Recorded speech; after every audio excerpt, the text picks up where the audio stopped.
Here's your real estate news update. Today we're going to be covering three stories: the new mortgage rule, August inflation, and the latest on new housing starts. But first, let's look at the headline. The government announces boldest mortgage reform in decades to unlock homeownership for more Canadians. This was done from the Canadian government website, and it's suggesting that they are doing big things for housing. Now, let's look at how the news covered this. CTV News and the Globe and Mail are suggesting that these rules will help solve the housing crisis. However, the Toronto Star is suggesting that these new rules will increase house prices.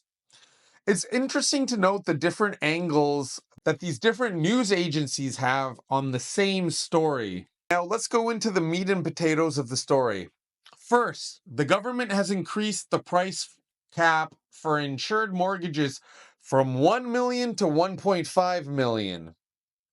This allows buyers to put less than 20% down on more expensive homes, but it could also increase competition and push prices higher. Second, they've also expanded the eligibility for 30-year mortgages to all first-time home buyers and to all new build purchases, which could make homeownership more accessible but also push prices up.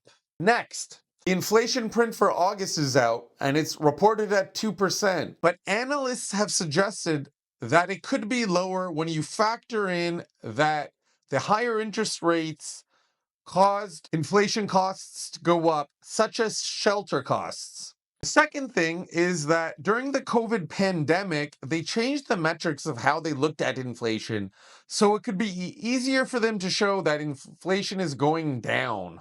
Lastly, new housing starts are down, especially in the GTA, where it's cheaper to buy and renovate a resale home than to build a new one.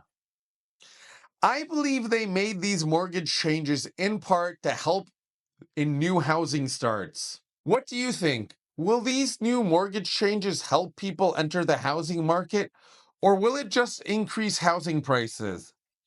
Let me know your thoughts and comments below, and follow me for more housing updates.